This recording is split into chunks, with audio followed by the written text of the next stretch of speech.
Bueno, comenzamos entonces. Dale.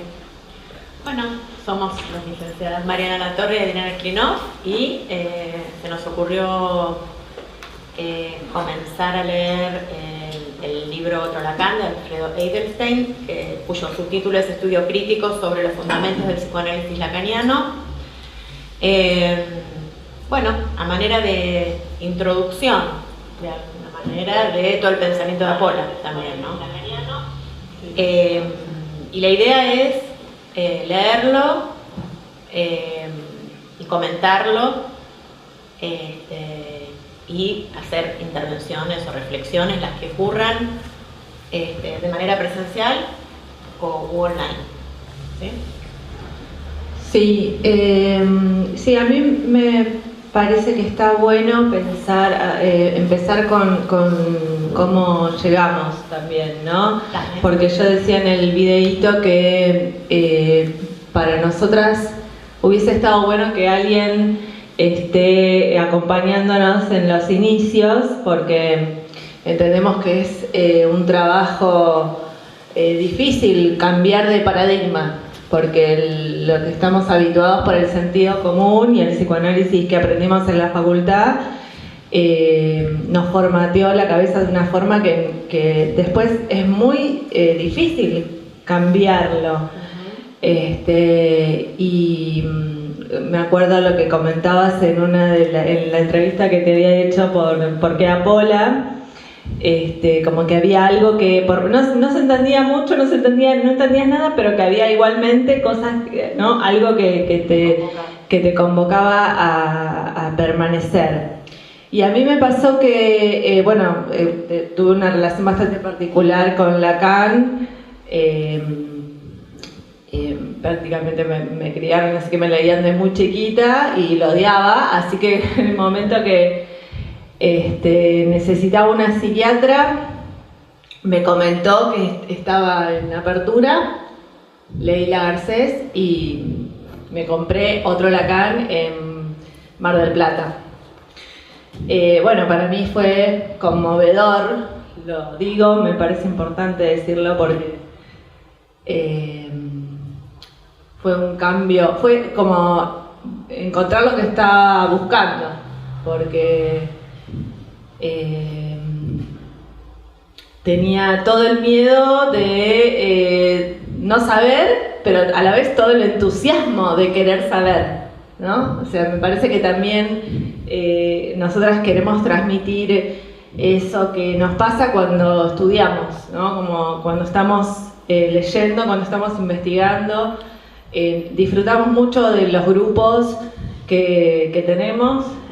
Por el intercambio que se da, por eso queríamos que sea una ronda, claro. Me ocurre lo mismo. Así que bueno, quería como comentar eso. Dale. Bueno, ¿querés leer? ¿Querés que lea yo? Vamos a empezar por la reunión 1, ¿te parece?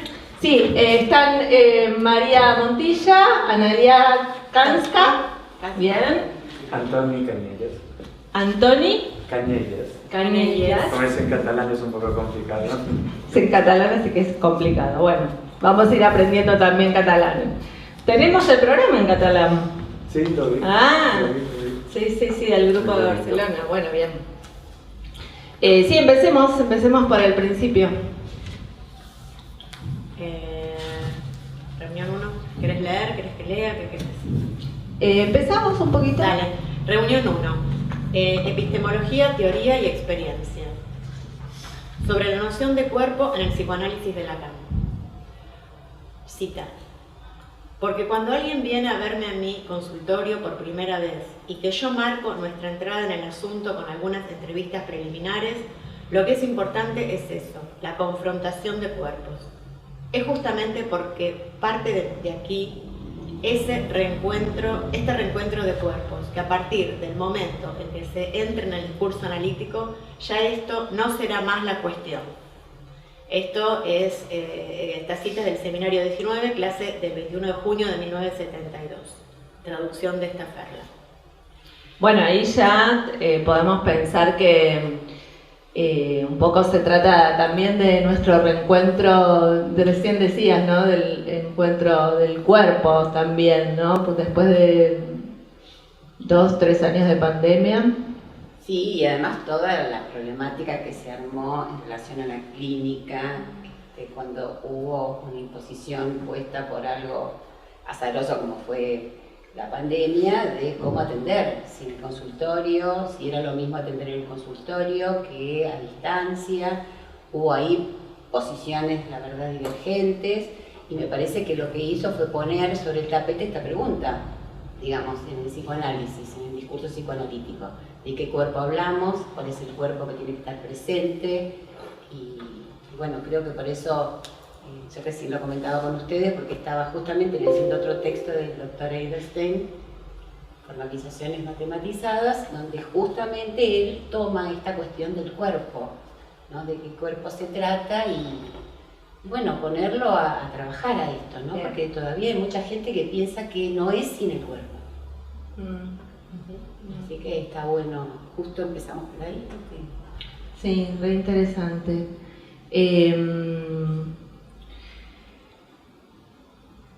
Bueno, ¿quieren comentar algo? Sí, a mí me llama la atención que diga este reencuentro de cuerpos y no encuentro de cuerpos.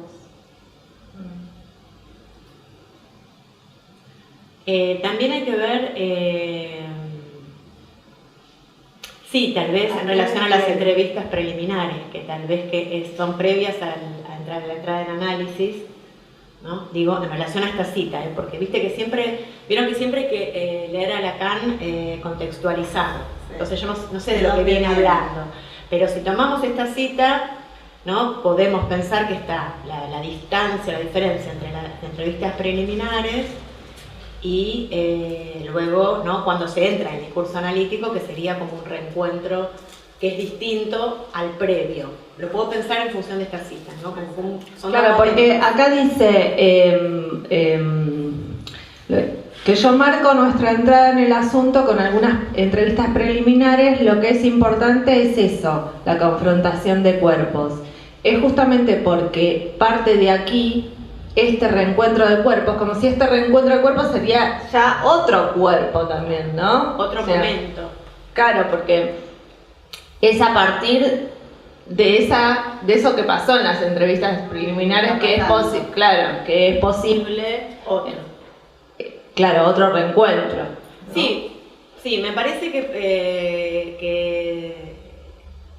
incluso me gusta mucho el detalle que ubicaste, Analia, porque es como que son dos momentos, ¿no? De los primeros momentos de las entrevistas, que no sé si ahora lo llamamos entrevistas preliminares o cómo lo llamamos, pero los primeros momentos, ¿no?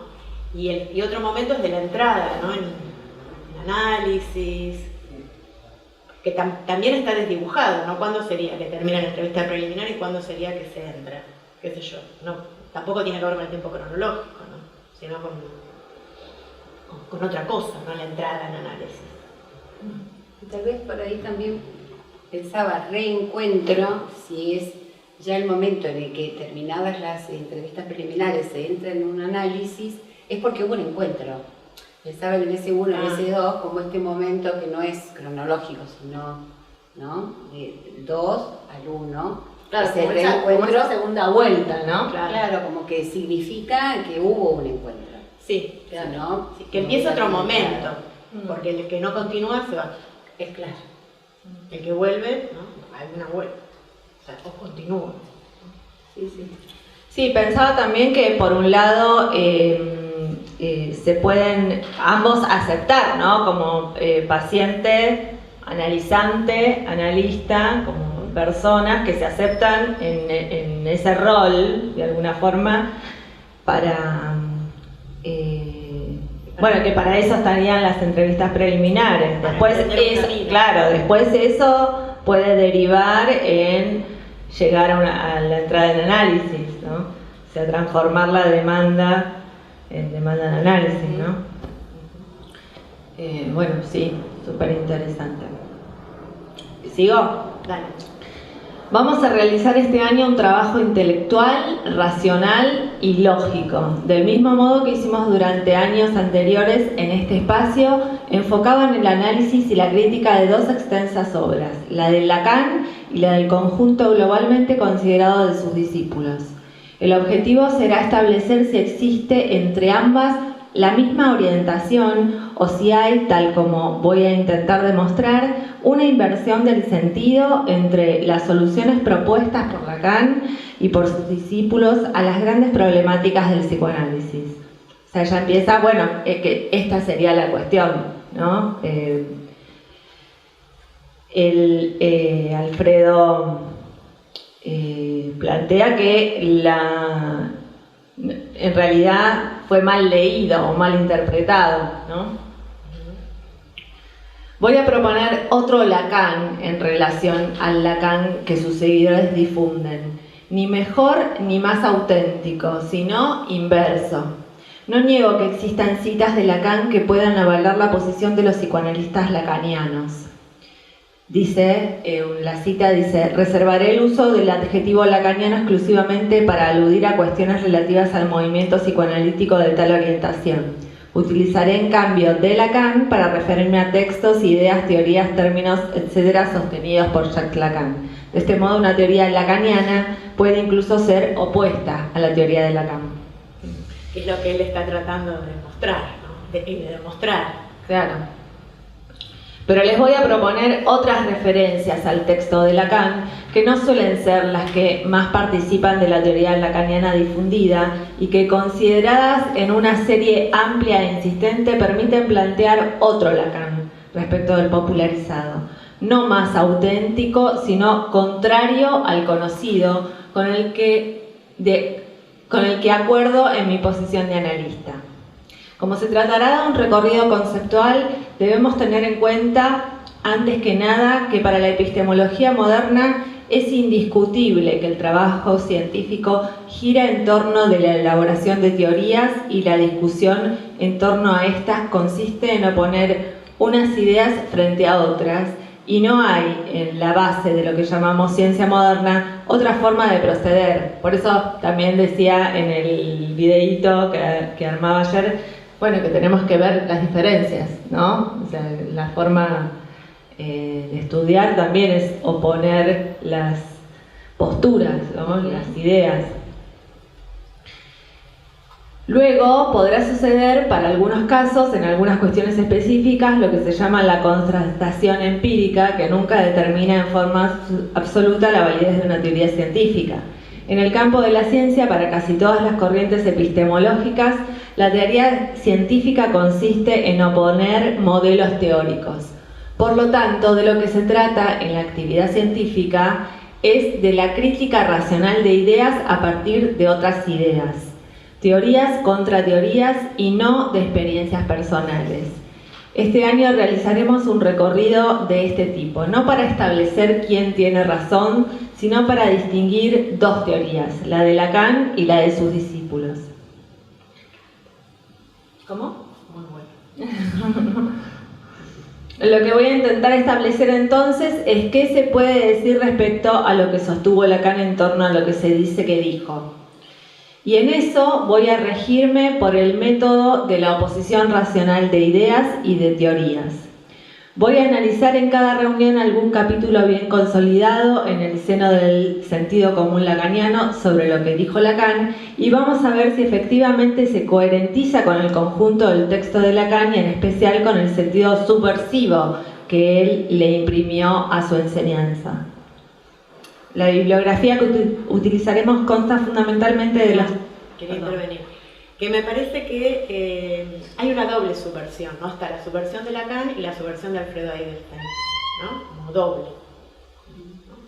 La subversión de Lacan en relación a los discípulos, que le decía que no entendían nada de lo que le estaba diciendo, y la subversión que propone Alfredo Eidelstein y Apola en relación al freudolacanismo, ¿no? O a los lacanianos. Una doble... Sí, otras versiones, ¿no? Diferentes versiones, ¿no? De lo que se dice. Sí, en el seminario de Saint Beauvoir, Freud y Lacan, yo trabajé represión versus haber no sabido, y ahí planteaba que para mí esta lectura es posible, o sea, hacer la diferencia entre Freud y Lacan es posible por el trabajo de Alfredo Eilenstein, porque si no, no la ves la diferencia, porque de hecho todas las instituciones psicoanalíticas lo que dicen es que Lacan lo dijo de otra forma, ¿no? Más complicado, pero Freud ya lo había dicho. Sí, y aparte se vuelve a Freud, es un Lacan freudiano. Claro. En relación a lo que decía recién Adriana, que es una doble subversión, creo que a mí lo que más me pareció interesante, porque me ha pasado discutir en otros ámbitos más lacanianos, en los que a veces me formaba antes de llegar a Pola, que me digan, bueno, pero eso es lo que dice Alfredo, que dijo. Entonces, a mí me parece que lo más valioso de todo el trabajo de investigación es que cada vez que él expone una idea en relación a un texto, está al pie el párrafo, la página, la cita, donde ir a ver y volver a leer, porque a veces se trata de eso. Cuando uno tiene otros elementos para volver a la lectura, hace un nuevo descubrimiento. Totalmente. ¿No? Habíamos cada vez, exactamente. Nosotros cada vez que leemos el grafo es el libro, el grafo del deseo es. Tenemos tres grupos y es distinto. Cada uno lo leyó sola, no sé cuántas veces cada uno leyó solo, pero aparte es cada vez.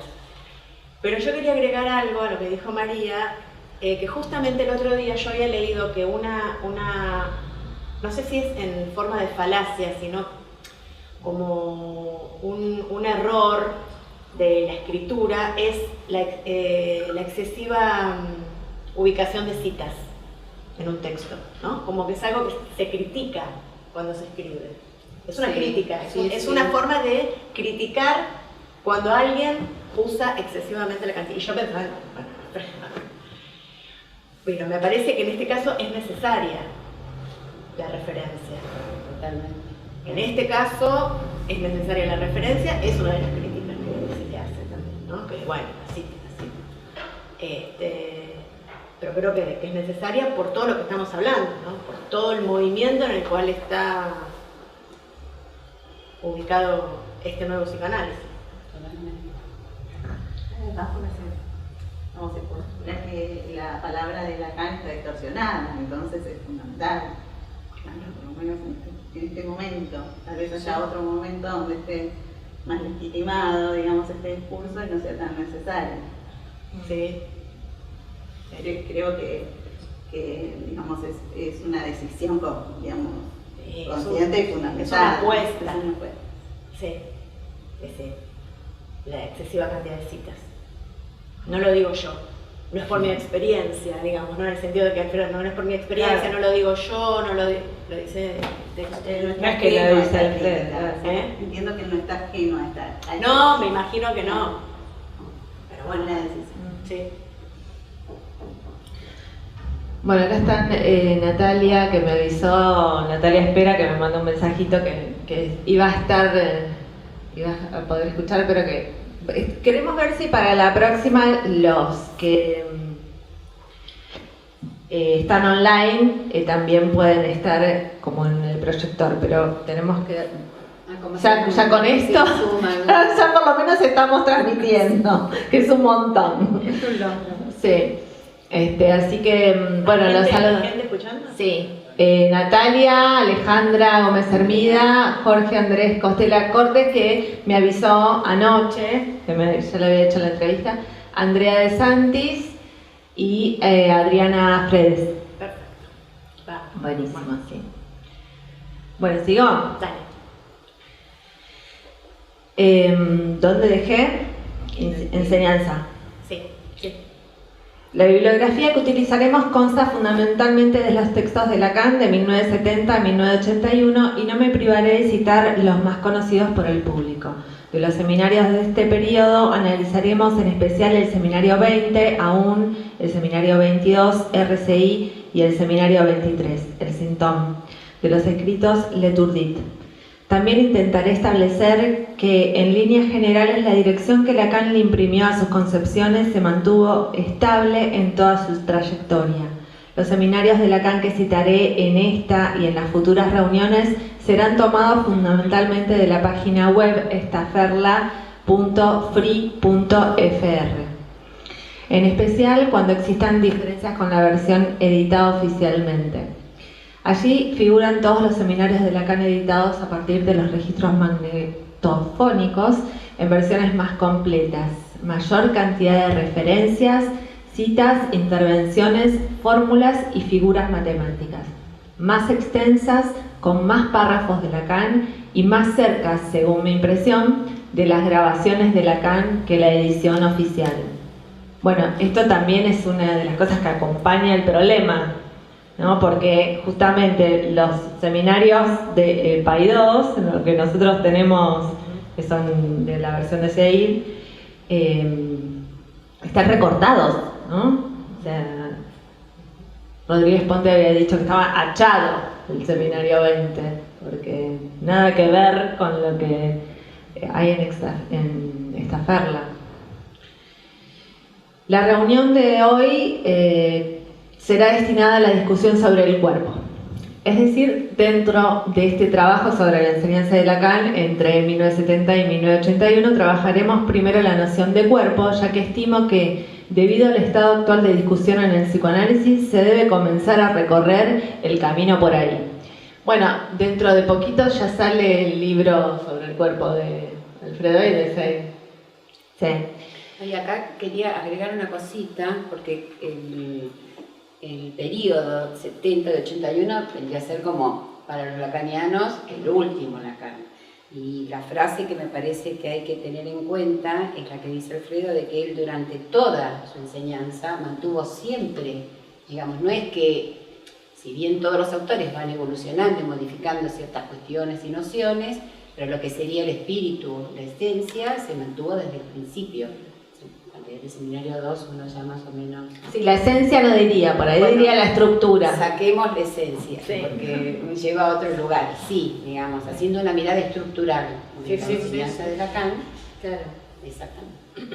Sí, y porque la parte primero, segundo y tercero indica una evolución, ¿no? También. Que no hay. Pero así se plantea, digamos, generalmente en la facultad, por ejemplo, el último, el ultimísimo, como dice Alfredo, el ultimísimísimo. Bueno, ¿nombre era? Tony. Tony está haciendo la maestría en psicoanálisis en la Universidad de Buenos Aires. Sí, ¿qué estás leyendo? ¿Cómo? Todas estas críticas las estás viendo, ¿no? Sí, pero ya voy como medio preparado, como cuando estoy en la... Sí, a ver, muchos como se reafirman, no, esto solo lo dijo en Lacan del seminario 26. Es como, bueno, yo qué sé, como... Sí, no hay nada de esta visión. Pero bueno, por suerte estoy preparado. Tengo algunas muy buenas profesoras, pero sí que tengo algunos que sería mejor no escuchar a veces. Pero bueno. Bien. Sí. Bien. Bueno. Sí, ahora ya están como, me parece que en general bastante advertidos de que por lo menos existe Apola y Alfredo. Entonces, ¿dónde estaba? ¿Nuestro trabajo? Sí. Entrando de lleno al problema de la concepción del cuerpo, les recuerdo que Lacan solía practicar el siguiente método. Veía si en la semana caía en sus manos algún artículo del International Journal of Psychology. Psicoanálisis. Sí. Psicoanálisis. Por ejemplo, y utilizaba dicho artículo para argumentar lo que planteaba en el seminario. Es decir, no iba a buscar, sino que utilizaba el famoso yo no busco encuentro. Por mi parte, les cuento que hace pocos días asistí a las jornadas de una institución psicoanalítica de la provincia de Buenos Aires, donde una colega, este libro se editó en 2015, así que sí. Más o menos debe haber sido el 2012, porque esto fue un seminario que hizo Alfredo, que dio en la facultad de un posgrado. Que es donde yo empecé. Ahí ahí en la Fui a buscar otro Lacan. Yo fui a buscar otro Lacan. Claro. Sí, sí. Bueno, Yo fui a buscar otro contalo, Lacan. por favor, que esto es importante. Que yo fui a buscar otro Lacan. En realidad, yo no sabía nada de Lacan, nada, porque mi formación fue freudiana, kleiniana, y me propuso un año estudiar Lacan. Entonces yo sabía que era muy difícil, y me acerqué, y que era muy difícil, y bueno, vi que estaban dando en la Universidad de Buenos Aires un seminario de posgrado, y bueno, me anoté, y cuando entré a la clase de otro Lacan, yo pensaba que iba a entender, pero bueno, me quedé 7 años callada después de ese encuentro, porque no podía hablar y no entendía nada, y bueno, pero como decía Mariana, había algo que ahí me convocaba, ¿no? Había algo que era distinto, y bueno, pero yo fui en búsqueda de otro Lacan, y este fue el resultado, ¿no? Del seminario de la UBA. 2009. 2009. Y ahí estaba el grupo inicial de apertura, que estaban todos, Martina, Ideo, Gabriel, Ricardo, eran 10. Yo veía que ellos hablaban entre ellos, que era un grupo, que había algo, y bueno, me empezaron a invitar, me daba vergüenza, que yo no puedo hablar y no sé nada, que voy a venir aquí. Ustedes saben, yo no. Igual era verdad. Entre comillas, porque también me parece que eso es lo que queremos transmitir, ¿no? Que en realidad todos sabemos y nadie sabe nada, ¿no? O sea, porque es un trabajo, o sea, porque creemos que hay un progreso en el saber. Obviamente que nadie sabe todo, ¿no?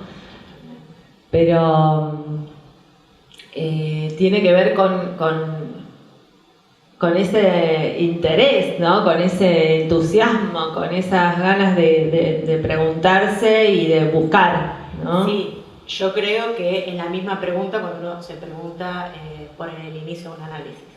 Claro. Es la misma pregunta. El deseo de saber es esa pregunta. Y ahí me quedé.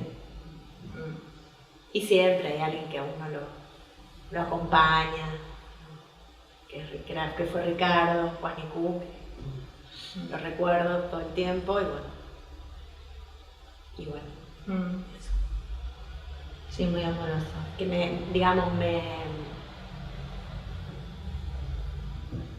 vamos. Después de muchos años, igual. Bueno. Entonces asistió a unas jornadas de una institución psicoanalítica de la provincia de Buenos Aires, donde una colega presentó un trabajo sobre el caso de un paciente adicto que sostenía actitudes marginales, delincuenciales, y que en su historial figuraba el haber acuchillado a un amigo. No se sabía bien en qué había derivado legalmente ese ataque, pero el trabajo acentuaba el dato de que había acuchillado a un semejante. Y sobre ese dato la colega que se presentaba como lacaniana afirmó: cortó en lo real del cuerpo. Ejemplos como este tenemos de a cientos. Sin embargo, es preciso advertir que Lacan plantea que ese cuerpo es imaginario. Ese cuerpo que se corta con el cuchillo no sería real. Bueno, acá llegó Fernando. Hola. ¿Qué tal? ¿Cómo estás? ¿Bien vos? Demasiada tarde, pero... Todo bien. Vamos a anotar. Media falta. Bueno, empezamos y estamos página 13, ¿ya? Okay. Con lo real del cuerpo. O sea, lo que dice es que ese cuerpo que se corta con el cuchillo no es real. Lacan dice que es imaginario. Y es ya empezar con un tema fuerte, porque justamente uno cree que lo real es esto, ¿no? Esto que dice, me faltan los marcadores como hace Alfredo, como marcar. Sí. Tridimensional. Bueno, el cuerpo que se puede cortar con un cuchillo es imaginario, y es de lo imaginario todo aquello que no se cruza en nada con lo real y lo simbólico. Hay ahí una oposición fuerte entre la posición teórica de la colega y la enseñanza de Lacan. Argumentaré en esta dirección. En la formalización que Lacan propuso desde el seminario 20 hasta el 27, el famoso nudo borromeo se confirma lo que estoy afirmando en la siguiente escritura. O sea, ven, si tienen el texto, podríamos ver, tendríamos que haber hecho un PowerPoint. ¿Puedo hacer un comentario? Obvio. Sí, comentamos. Comentamos todas. A mí lo que me hace un poco de ruido de esa afirmación es que si uno va al nudo, justamente, en lo imaginario hay intervención de lo real y lo simbólico. Sí, y ahí dice en nada. En nada. Y no es en Sí, nada. no es en nada. Y yo también lo pensé. No es en nada porque ningún registro está desanudado de los otros, ¿no? Claro. Sí, no nos olvidemos que esto es una desgrabación de un seminario. Tengamos en cuenta. De alguien, ¿no? De alguien. Entonces, estos señalamientos son pertinentes, correctos, nos ayudan a seguir pensando. Sí, yo también pensé, en nada no. Bien. Sí. Porque aparte lo desmiente El mismo, das vuelta a la página y el dibujo ya. Perfecto, por eso, porque está anudado. Sí. Bien.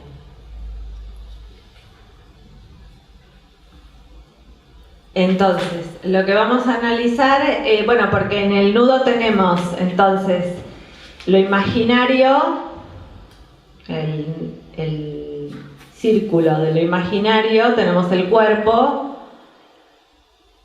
y la característica del registro imaginario es la consistencia, o sea, ese cuerpo brinda consistencia, ¿no? Tenemos lo simbólico, el agujero, donde tiene escrito en el centro del círculo muerte, y en lo real existencia, donde tiene en el círculo vida. Lo que vamos a analizar entonces es fundamentalmente esto. Los colegas lacanianos en su mayoría afirman que el cuerpo es real o que lo real es el cuerpo. Las metáforas que utilizan para sostenerlo y para que eso adquiera mayor consistencia en sus comunicaciones son el hueso de lo real o el síntoma como una piedra en la zapato. Tremendo. Lo vas a escuchar. Sí, no, ¿Ya lo escuchás? ¿Ya lo escuchás? Sí. ¿Lo dicen? ¿Dicen? Bueno, no sé si así, pero el hueso de lo real sí. El hueso de la real, vos te matas de risa. Sí. Esta es otra, el síntoma como piedra en el zapato. El cocodrilo del complejo de Edipo, el cocodrilo del... Bueno, esa cuestión. Vale. Lacan, por su parte, sostiene que es imaginario y no real, tanto en el comienzo de su enseñanza en 1953 como en la finalización de la misma, bajo el mismo tópico, pero en dos modos diferentes, que voy a tratar de establecer. Lacan postula una teoría propia sobre el cuerpo, una teoría que hasta ahora no la he encontrado en ningún otro autor, ni siquiera en ningún autor lacaniano. Se trata de una teoría peculiar sobre el cuerpo, es la que afirma que el cuerpo brinda consistencia imaginaria, al menos agrego yo, para nuestra época y cultura. Que el cuerpo sea imaginario en el sentido de Lacan quiere decir, entre otras cuestiones, que implica un engaño. O sea, que el cuerpo para el parletre, que sería el habla en ser, la traducción que da Alfredo en El origen,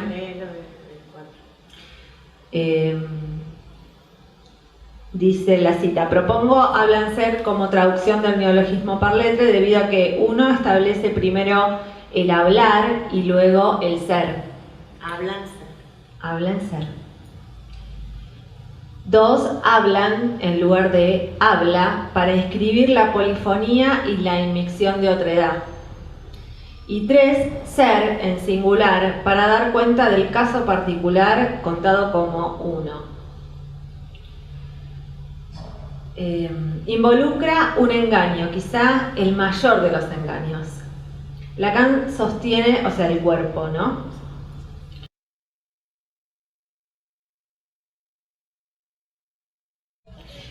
En el pasaje del auto al aloerotismo en la teoría de Freud hay un periodo llamado narcisismo que consiste en la constitución del objeto, del yo como primer objeto libidinal.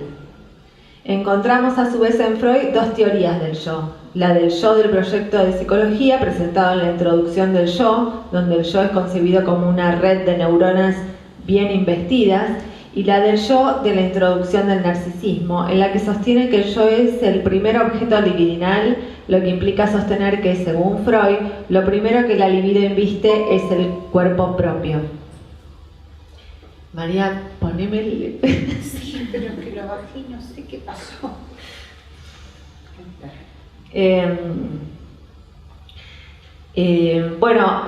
Pensaba en varias cosas, porque por un lado en esta idea de la evolución, ¿no? Que es lo que una de las ideas que vamos a tratar de atacar, ¿no? Porque se contrapone con la idea de estructura, ¿no? Y el yo, la autoridad del yo, el cuerpo propio como yo, ¿no? Freud habla de un yo corporal al principio. Claro.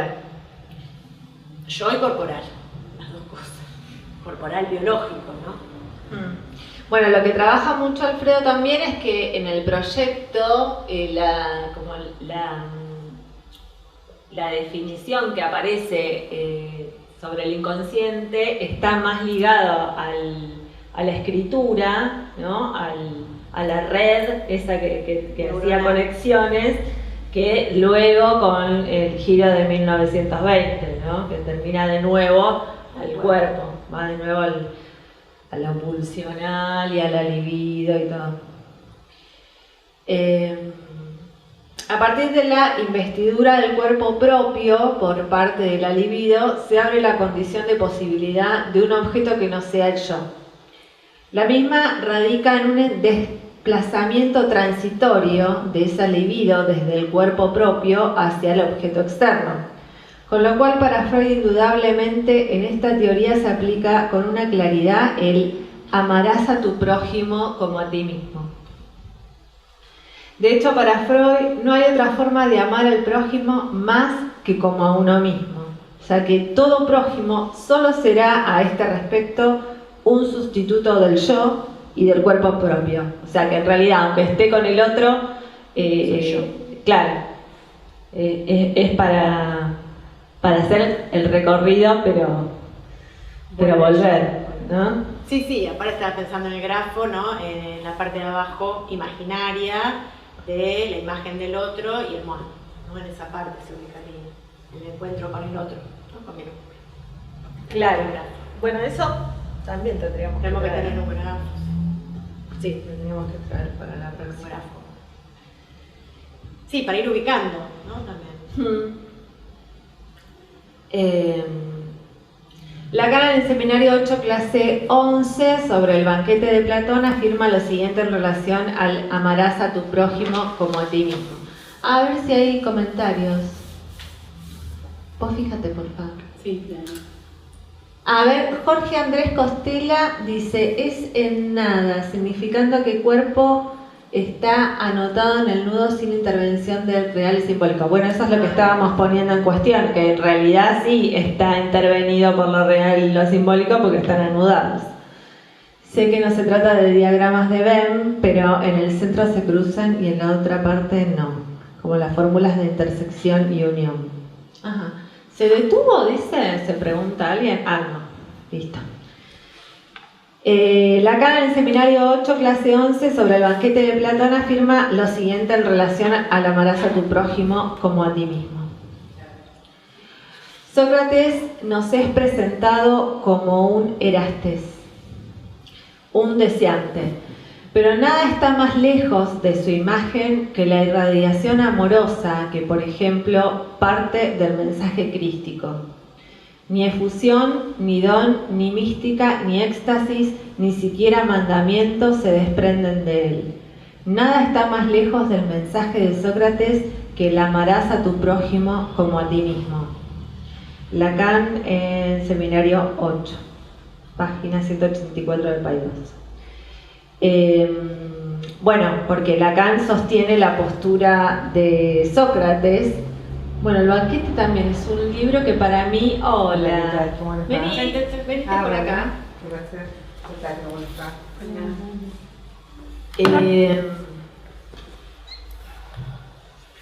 Para mí fue un libro también como inaugural, el banquete. Lo leí en el CBC, que cuando hice epistemología, que me encantó, que iba a los teóricos de Esther Díaz y me fascinaba. Y bueno, siempre lo recomiendo, el banquete de Platón, es muy bueno. Acá dice, justamente ¿por qué? Porque Sócrates se concebía a sí mismo no ser ese objeto precioso que supuestamente le adjudicaba Alcibíades, ¿no? Entonces no se ama como, para él no se ama como a sí mismo. Él se sostenía, dice, nos es presentado como un erastés, como un deseante o amante, pero nada está más lejos de su imagen que la radiación amorosa que, por ejemplo, parte del mensaje crístico. Ni efusión, ni don, ni mística, ni éxtasis, ni siquiera mandamientos se desprenden de él. Bueno, porque además se dice como que era feo, que no era lindo. Sí. Indica, como ven, que ese mandamiento proviene de la tradición judío-cristiana y Lacan afirma que no opera en lo socrático-platónica. Esto constituye un nudo muy interesante para nosotros, también pensando en esta cuestión de universalizar, ¿no? La religión judío-cristiana y entonces ya universaliza todo. Esto constituye un nudo muy interesante para nosotros, ya que habilita a pensar el narcisismo como una cuestión cultural, aunque para Freud era algo originado en la dimensión biológica. Freud postula una universalidad del amarás a tu prójimo como a ti mismo, que él corta en tiempos evolutivos, en etapas, y lo justifica con sus creaciones teóricas que afirman que primero adviene un yo como el producto, esto va a ser muy importante para nuestra reflexión, de ser un yo como el producto, de la unificación de la heterogeneidad de los órganos. Sí, perdón, quiero acá. Porque acá está la universalidad de la cuestión, primero la cuestión de la universal en Freud, que es la universalidad aristotélica, primer punto, ¿no? Todo universal. Y ahora lo que estoy pensando es que también la unificación de la heterogeneidad de los cuerpos también apunta a la universalidad. Bueno, es una de las ideas que ataca Alfredo, ¿no? En el seminario internacional, o sea, del Eros. El Eros que hace uno. Exacto, eso, y universal, ¿no? Como lo uno y lo universal aristotélico, Freud. Acá. Pensaba eso, pero nunca lo había visto, lo del uno. Claro. Del uno, o sea, de la etapa genital adulta. ¿No? Sería ese, a dónde hay que llegar. ¿No? ¿Se acuerdan que las pulsiones son parciales y que luego se unifican en la pulsión total en la etapa fálica, la etapa genital adulta? Pero también hay otra confusión universal, ¿no? Que es confundir amor con deseo, con erotismo, ¿no? Sí, sí. Si uno plantea que amar es dar, entonces no tiene nada que ver con desear, con pedir, con recibir, ¿no? Amar es dar es religioso. Decimos... Amar es dar es religioso, es un criterio religioso. Es un criterio lacaniano, amar es dar porque no se tiene, ¿no? Sí, bueno. Amar es dar. Ay, me quedo con eso. Me quedo pensando. Bueno, lo que podríamos dar, pues yo, ¿no? La segunda parte, ¿no? Lo que no hay, dar lo que no hay. Decimos, nosotros decimos hacer el amor en relaciones, pero y nos queda pegado la cuestión del amor con lo sexual, sí, ¿no? Con el erotismo, y la verdad es que no. Sí, sí.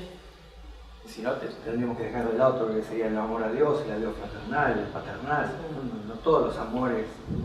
Parece que hay que hacer una distinción ahí. Si no, parece que estuviéramos hablando de lo mismo, cuando hablamos de amor y después saltamos el erotismo y a la pulsión. Y la verdad es que no, me parece que no. No, además no es lo mismo desear en el sentido ese, de que alguien te atraiga, que lo que entendemos como deseo en Lacan. Sí. Claro. Y deseo en Freud. Desear ser amado también.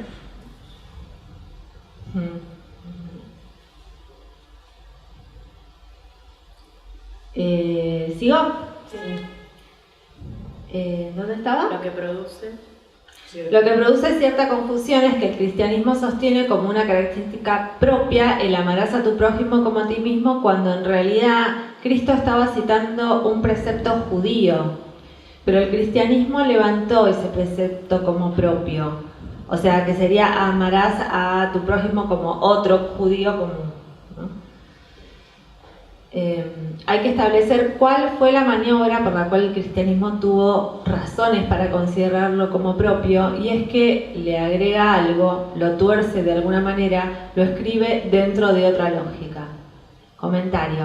¿Hay alguna pista de esa maniobra? No sé si viene el caso, y es una hipótesis que plantea Badiou, que dice que el universalismo de San Pablo supone una maniobra universal y que considera a todos de forma universal. El cristianismo como universal, rompería con la herencia judía o griega mediante algo nuevo, lo universal. Alfredo contesta, sería la primera religión universalista. Eso es lo que afirma también Freud en el Moisés y la religión monoteísta, que el cristianismo sería en alguna medida imperialista porque extiende su campo de aplicación al mundo entero, mientras que para los judíos se trata del pueblo elegido, y así la frase sería amarás a tu prójimo, otro judío como a ti mismo. Del lado del cristianismo fue el a todos, lo que trajo toda una serie de consecuencias vinculadas al imperialismo. Estaba pensando también, bueno, la otra vez lo planteó Alfredo también cuando presentó que se tiende a hacer de la religión, ¿no? Lo que se dice del judaísmo a todo el universo, pero también están los pueblos originarios, también está África, China, o sea, hay otras religiones, ¿no? El sentimiento religioso es universal, se decía, ¿no? Sí, una sí. respuesta universal. Sí, el sentimiento religioso de la universalidad de una religión, Cuando también había dicho que los musulmanes son muchos más que los en la conquista de América había otras creencias. Tenemos la iglesia universal, los jesuitas a evangelizar. el reino de Dios. Sí, si uno va a otros países musulmanes, el cristianismo no existe para nada, no existe. También pensaba en el trabajo que hicieron las chicas de La Plata sobre el Dios Padre usurpador, ¿no? O sea que muy interesante el trabajo que hicieron ellas, porque bueno, Robert Graves, que es el que publica los mitos griegos, bueno, ellas trabajaron un planteo que hace él en relación a la diosa blanca, que era una trinidad en realidad, y que no, o sea, también no era un dios, ¿no? Pero en India son politeístas. En China no funciona el monoteísmo como religión. En India son politeístas, como en Grecia. En Grecia eran politeístas, no nos olvidemos que yo de clases en la facultad de filosofía y siempre nunca lo llegué a hacer, pero vieron como hacer carteles, porque nosotros no podemos pensar en el politeísmo, no se nos ocurre cómo es creer un dios de la lluvia, de la fertilidad, del hogar, no se nos ocurre. Los cristianos tienen los santos. Sí, pero siempre se Pero reduce a uno, ¿no? A una trinidad, en realidad. Sí, Pero en el fondo hay uno. Hay uno. Hay uno que observa, y aparte un Dios controlador, ¿no? Que mira, que observa, que la vida es omnitodo, que la vida, incluso nuestros analizantes lo vemos todo el tiempo, esto, ¿no? No escuchan todo el tiempo que si la pasé bien la voy a pasar mal, ¿no? Todas estas cuestiones religiosas de la cultura occidental, judeocristiana, ¿no? Que el miedo a disfrutarlo, a pasarla bien, o a tener un bienestar, ¿no? Enseguida viene la culpa y el castigo. Bueno, eso es esto. Esto es esto. Ese Dios uno, unificado, religioso, y aparte que no es en esta vida, sino es en la que viene, y que a cada uno si sufre la va a pasar bien en la próxima. O sea, todo eso está incluido. Cuando alguien dice, la pasé bien y tengo miedo, está todo esto.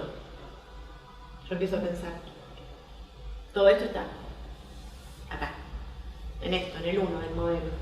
Y esto es Freud.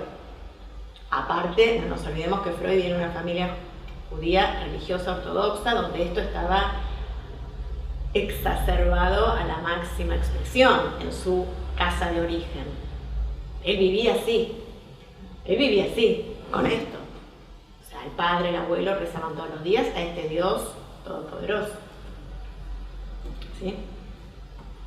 Hay otra maniobra asociada a la constitución de este uno en el modelo teórico de Freud, que es el yo como primer objeto libidinal, y es que al ser objeto libidinal es también la suma de todos los placeres, el yo purificado de placer. Es decir, todo lo que es vivencia de satisfacción será yo, y todo lo displacentero será no yo. A través de esta constitución del yo y el no yo, Freud sostiene que consecuentemente se constituyen en el interior y el exterior. Todo lo que es yo y satisfactorio será interno a mí, todo lo que sea insatisfactorio será no yo. Me será externo debido a que lo expulsaré afuera. Parecen obviedades, pero son mundos. Perfectamente lo no yo y displacentero puede estar en mí. Son afirmaciones muy significativas, pero dice Freud lo pensó así. En Freud, no, o sea, sí. Puede estar lo placentero y lo displacentero, ¿no? Afuera uno y adentro el otro. Sí. En Freud entonces no solamente se trata de que el yo es el primer objeto unificado y libidinal a partir del cual puede advenir por desplazamiento a otro objeto, sino que a su vez constituye el interior. Se plantea al cuerpo como una superficie cerrada, esferoide, cuyo núcleo es el yo, pero justamente porque así se construye. Ir hacia adentro, lo placentero, quedará allí todo lo que es yo para mí mismo. Yo para mí mismo. E irá hacia afuera todo lo no yo, lo displacentero. Era muy evidente que a partir de estas ideas se terminaría postulando el malestar en la cultura, ya que lo externo será necesariamente displacentero. Podríamos escribir esto modificando levemente el esquema freudiano del huevo del individuo psíquico de la siguiente forma. Bueno, acá podríamos poner entonces el huevo en el power. Power imaginario. Le podemos pedir a Nico que nos sume el dibujito este. Te hago una foto. Dale. Tengamos fe. Ya va a llegar. ¿Hay alguien ahí? Sí, estamos acá. Me parece que se detuvo y no nos dimos cuenta. No, sí, ya me dijo que ya regresamos, ya estamos bien. Dale. Aparte, acá nos estamos viendo. Pero vamos un poquito, sí, unos minutos, un segundo. Bueno, acá tenemos el famoso huevo del individuo psíquico, donde vemos en el centro del yo, abajo en las profundidades el ello, que tiene como cierta vínculo con el cuerpo biológico, ¿no? Como ahí hay un huequito que no está, un pasaje. Porque en el yo y el ello, Freud dice que las raíces del ello se fundan en los órganos. Tienen sus raíces. Sus raíces en los órganos corporales. En el dibujito está el super yo como casquete, tiene el casquete acústico. En este no está, pero en el otro dibujito de Freud, ¿se acuerdan? Que había como una orejita del super yo. Y afuera, bueno, lo real, externo y displacentero. Retomando el tema del mito de Narciso, el problema en la lectura tradicional que hace el psicoanálisis sobre el mismo es el siguiente. De la estructura del mito griego participa un engaño, pero en el narcisismo concebido por Freud no quedó nada de ese engaño, ya que Freud lo tomó solamente como metáfora de que el máximo enamoramiento es siempre consigo mismo. Y este sí mismo coincide con el cuerpo propio. La libido siempre inviste, según él, primero y circunstancialmente al propio cuerpo. Bueno, ¿quieren comentar algo?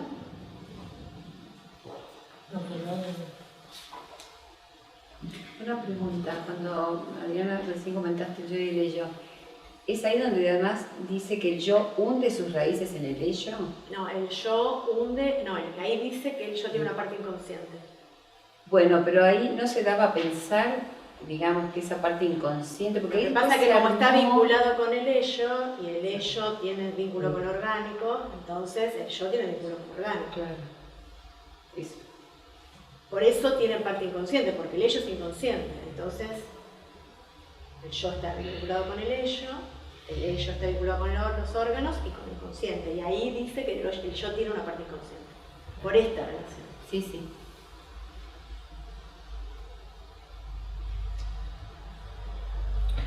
Quiero leer de nuevo, dice, de la estructura del mito griego participa un engaño, pero en el narcisismo concebido por Freud no quedó nada de ese engaño del mito del Narciso, ya que Freud lo tomó solamente como metáfora de que el máximo enamoramiento es siempre consigo mismo, pero en el mito de Narciso lo que pasa es que queda capturado por la imagen. Y que la imagen es otro. Y además, claro. La imagen es otra, no es consigo mismo, ¿no? Claro, es otro. Es esta lectura. Para Lacan. Para Lacan. Sí. Que la imagen Es otro que no tiene cuerpo. es otro que no tiene, que es no una tiene imagen, cuerpo, que no claro. tiene cuerpo y que no soy yo. Bien. En el mito griego de Narciso, al menos en las versiones más difundidas, hay dos cuestiones en juego. Una es que Narciso fue amado por todos, inclusive por la ninfa Eco, quien repetía las últimas palabras que escuchaba debido a un castigo de los dioses. Pero él no amaba a nadie. Narciso no amaba a nadie. La otra es que se enamoró de su propia imagen vista en un espejo de agua, con lo cual esta representa cierta otredad engañosa, de la cual quedó embelesado en forma máxima, y por no tener una salida que implicara algo tercero, murió al lado de su propia imagen. Así surgieron los narcisos, que son plantas que crecen al lado del agua.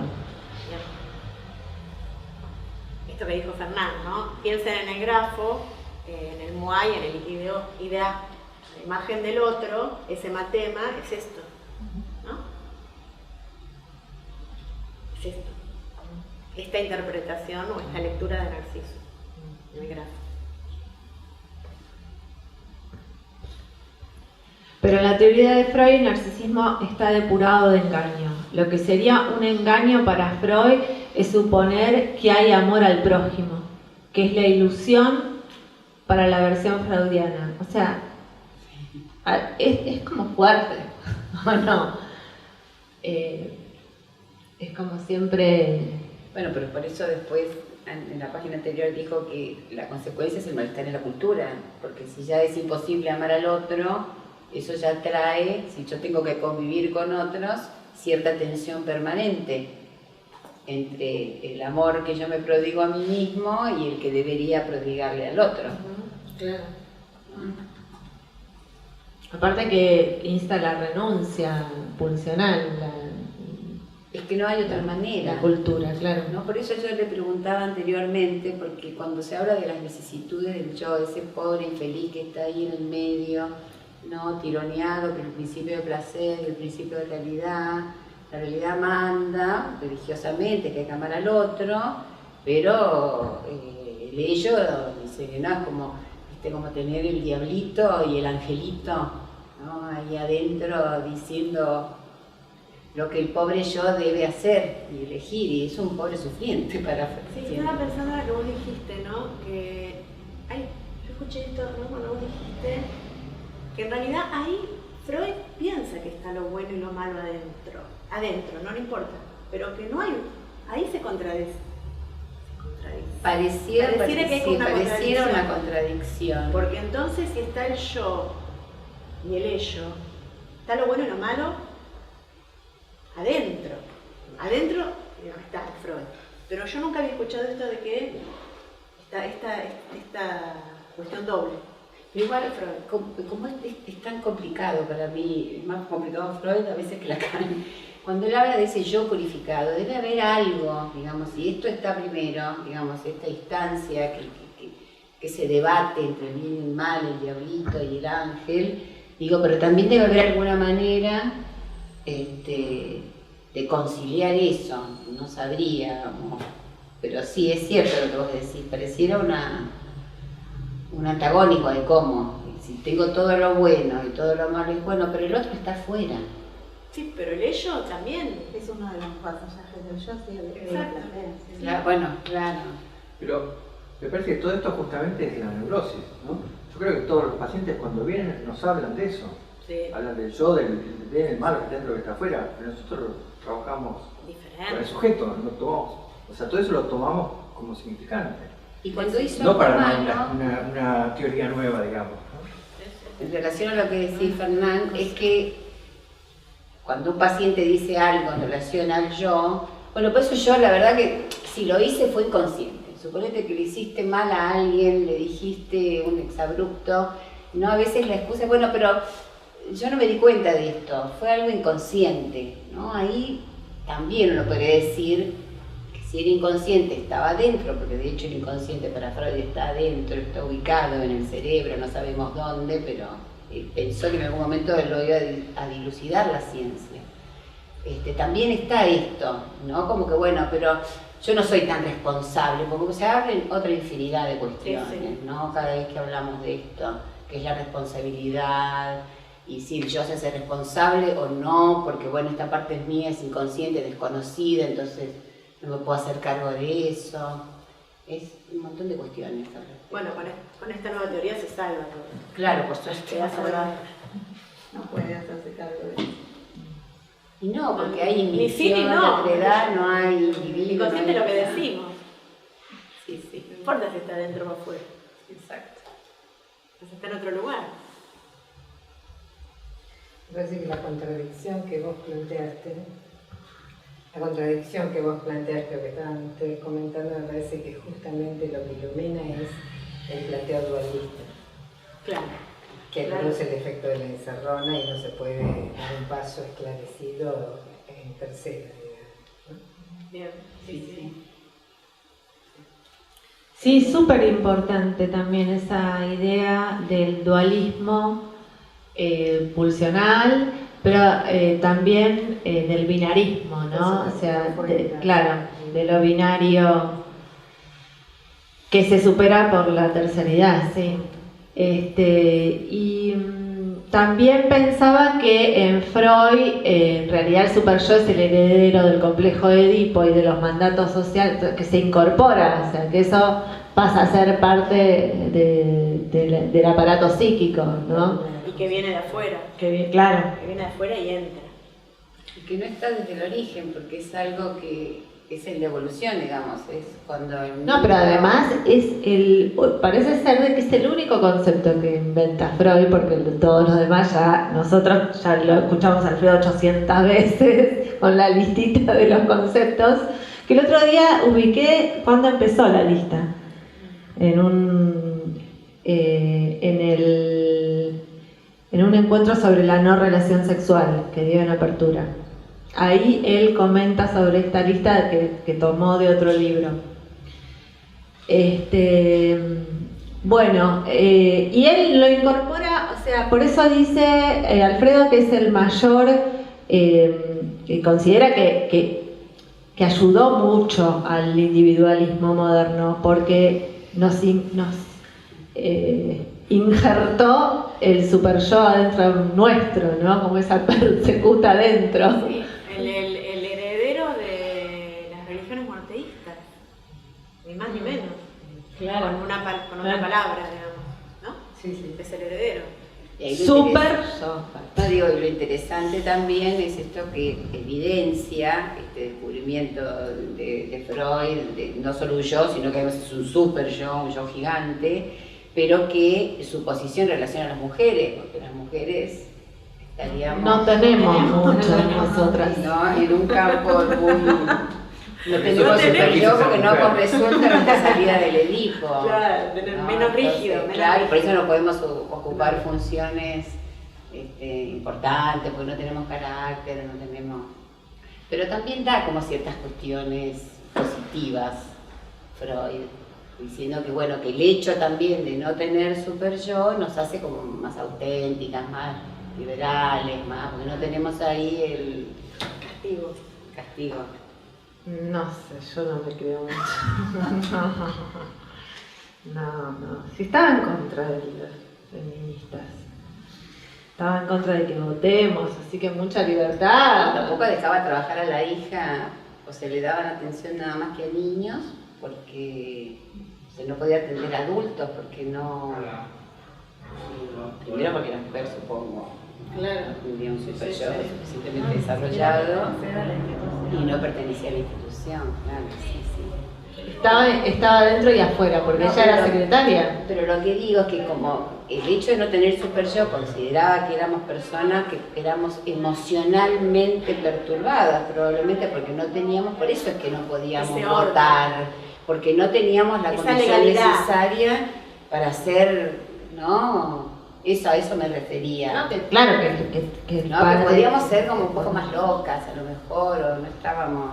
No podíamos ser como los hombres. Tremendo. Blancos, No lo occidentales, heterosexuales, y bueno, lo que estaba bien. Sí. Hay una película, no sé si la vieron, de Freud y Ana Freud. ¿Alguien vio alguna vez la relación de Freud y Ana Freud? No. Muy interesante, no sé qué película era, la vi yo, no sé dónde. Que Ana le decía que en la casa había siempre, no sé si se festejaba el sábado judío, que le decía, basta de poner flores todos los sábados al padre, basta de hacer que esta casa esté hermosa todos los sábados, basta, escucha, le decía la hija a Freud, basta de esta farsa, ¿no? Me quedó esa imagen. Bueno, ves, por eso, que no tenía super yo, entonces era rebelde. Sí, la hija. Bueno, me hiciste acordar a la del exorcista, Linda Adler, que estaba poseída por el demonio. Bueno, algo así sería. Ahora, también estaba pensando que estudiar Freud es funcional a un sistema. Totalmente. ¿No? La funcionalidad de que se siga estudiando Freud es funcional a un sistema político y ideológico, para todo. Que se siga sin criticar, que no haya ninguna pregunta.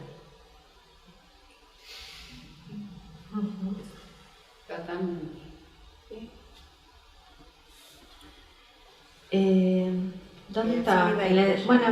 5 minutos. Dale. En la enseñanza de Lacan estábamos. Se plantea absoluta y justamente todo lo contrario. El yo se constituye a partir de la imagen del semejante, sin la cual no habría posibilidad alguna de constitución del yo. Por lo tanto, el origen es el semejante y su imagen. Para Lacan no solamente se arranca de una dialéctica partiendo de lo otro, a lo cual me identifico, sino que la identificación que se produce por esta vía conlleva un doble engaño en su estructura fundamental. Por un lado, la imagen del otro lo presenta falsamente como unificado, o sea que ese sería uno de los engaños, ¿no? El otro engaño es designado por Lacan mediante la frase de Rimbaud, yo es otro. Es decir, mientras que según Freud el otro como objeto siempre soy yo, para Lacan se trata de que el yo es otro, es la versión contraria. A pesar de la dialéctica invertida entre Freud y Lacan, Este último tampoco habilita una teoría sobre el amor al prójimo. Si bien para Freud el amor al prójimo fundado en el yo queda desmentido como tal, según Lacan no queda habilitado por la vía del yo especular, ya que lo que en ese registro se produce es la rivalidad. No es que no haya amor para Lacan, pero no se produce a través del yo. El amor para Lacan, según mi lectura, consiste en dar lo que no se tiene. Sí, no lo sigas porque Hasta esa parte ahí. es mala, hay que tacharla. Sí, hay que tacharla, Hay que tacharla. a quien no lo es. Nada yoico. Aclaremos, acláralo. Nada, todos conocemos la frase como dar lo que no se tiene a quien no lo es. La parte de quien no lo es no figura en el plan, no hay forma de encontrarla. Hay en la página de Sauval creo que hay todo un texto que él trabajó donde él cree encontrar la fuente de donde sale a quien no lo es, pero no, en realidad no está en Lacan. A lo sumo hay dar lo que no se tiene a quien no quiere eso. Esa es una de las posibles continuaciones de la frase, que dar lo que no se tiene aparece muchísimas veces en los textos. Y un par de veces figura con a quien no quiere eso 1 o 2 veces. Pero a quien no lo es, no. Buenísimo. Nada yoico. Todo lo contrario de la dialéctica yoica del ser.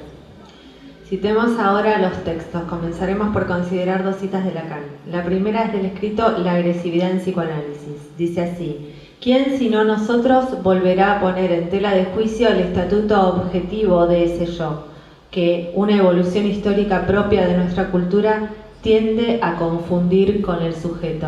Bueno, esto también es como cuando después de haber hecho un recorrido en la apertura, de haber leído Alfredo y todo, bueno, esto uno lo empieza a leer en Lacan, pero antes no lo leímos nunca jamás. Y nunca jamás nos dijeron en la facultad de esto porque ni ellos lo habían leído, ¿no? Que el yo no es el sujeto, ¿no? Claro. Poner en tela de juicio. ¿Quién sino nosotros volverá a poner en tela de juicio el estatuto objetivo de ese yo que una evolución histórica propia de nuestra cultura tiende a confundir con el sujeto? También, o sea, entendiendo que tiene que ver con un momento de la cultura, ¿no? O sea, también como contextuando el surgimiento de esa equiparación entre el yo y el sujeto, ¿no?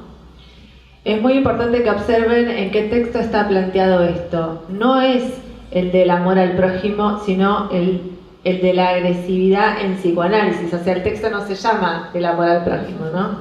Claro. Es en el escrito sobre agresividad en psicoanálisis que Lacan cita la frase de Rimbaud, yo es otro, y lo obtiene de una carta interesantísima para reflexionar sobre el yo.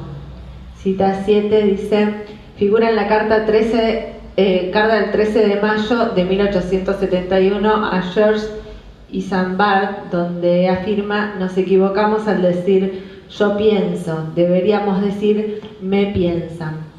Perdón por el juego de palabras. Yo es otro, tanto peor para la madera que se descubre violín y mofa contra los inconscientes que pontifican sobre lo que ignoran por completo. Bueno, muy lindo. Sí, me parece interesante para terminar, si había que terminar pronto, Sí, pero por lo menos lleguemos hasta ahí, porque me parece que cierra lo que venían elaborando. Sí, muy lindo. Bien. Bueno, ahí quedamos entonces, página 19, el último párrafo, y bueno, ahí seguimos. Bueno. Ahora viene Ramiro Ariel Fernández, que presenta La letosa y las no cosas de Byung-Chul Han.